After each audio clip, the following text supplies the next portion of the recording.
دھبا بن رہے ہیں، جس مذہب اسلام کو تم نے داڑیاں مڈا کر گٹروں میں پھکوا کر خود بدنام کیا، جس مذہب اسلام کی تعلیمات کو تم نے قرآن کی شکل میں طاق پر تو رکھا لیکن روزانہ موبائل کو 50 مرتبہ کھولتے رہے، اس دین کے لیے ہمارے خواجہ جو بزرگان چشت کے سردار اس زمین پر، بلکہ اپنی عقیدتوں کے اظہار کے لیے بھی کہہ دو، جس کو جتنے پہاڑے پڑھنا ہے پڑھتا رہے، میں بغیر کسی تکلف کے یہ کہوں گا کہ ہندوستان میں اگر ولیوں کا کوئی سردار ہے تو اس کو صرف اور صرف غریب نواز کہا جاتا ہے۔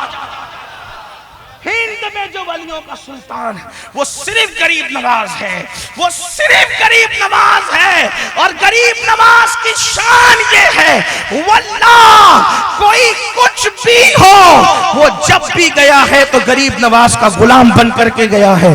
اللہ اللہ، مدینے کا پتہ معین الدین نے دیا، بغداد کا پتہ معین الدین نے دیا، عراق میں کربلا کا پتہ معین الدین غریب نواز نے دیا، نجف اشرف تک پہنچانے والا ہندوستان والوں کو کوئی اور نہیں ہے، اسے خواجہ غریب نواز کہا جاتا ہے۔ اللہ اللہ، لیکن سنو اور تھوڑا محسوس کرو، محبتیں محسوس کرواتی ہے۔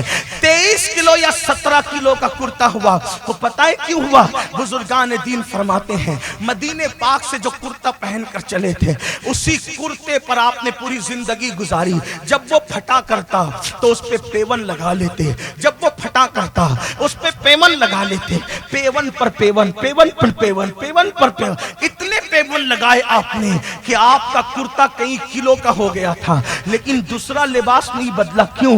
اس کی وجہ یہ تھی کہ غریب نواز کا حال یہ تھا کہ ایک درخت کے نیچے بیٹھے تھے۔ محسوس کرو اس سردی کو، وہ راجستھان کی آج سے تقریباً 850 سال 900 سال پہلے کی سردی، وہ بارش محسوس کرو، اللہ اکبر، راجستھان کی بارش، اور پھر وہ گرمی، وہ جہنم کی یاد دلانے والی گرمی۔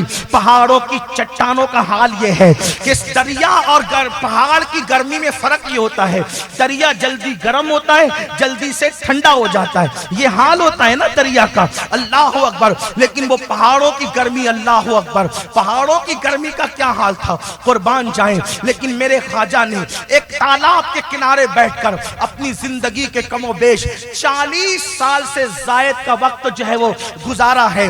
برسات تھی، سردی تھی، گرمی تھی، اس مرد کلندر کو ایک فکر تھی، ایک فکر، اور وہ فکر کیا تھی؟ اللہ کے دین کے اشاعت کے لیے آیا ہوں، اللہ کے دین کو پھیلا جاؤں، اللہ کے دین کی خدمت کروں۔ اس کے لیے کیا کرنا پڑا؟ پانی بند کیا گیا، آپ نے اپنی کرامت کے ذریعے سے پانی کھلوا لیا۔ یہاں نہیں بیٹھنا، یہاں تو بادشاہ کے اونٹ بیٹھتے ہیں، اٹھ کر کے چلے گئے، پتھر مارے گئے، جادو کیا گیا، اندھا کرنے کی کوشش کی گئی، لڑکیوں کو بھیج کر سرکار غریب نواز پر گھنونے الزام لگانے کی کوشش کی گئی، لیکن وہ مرد کلندر ٹس سے مس نہ ہوا۔ آپ جانتے ہیں، آؤ غریب نواز کی زندگی سن لو، جس نے دین کی خاطر، اللہ اکبر، ایک ہفتے کے بعد، ایک ہفتے 7 دن کے بعد، اللہ اکبر، جو کھانا کھاتا تھا تو یہ کہ 3 یا 5 لقمے صرف جس کی غذا تھی 7 دن کے بعد، ہر 7 دن کے بعد جس کے 5 یا 7 لقمے کی ایک غذا تھی، بس اتنا وہ اپنی زندگی کے اندر اتنا کھاتے تھے۔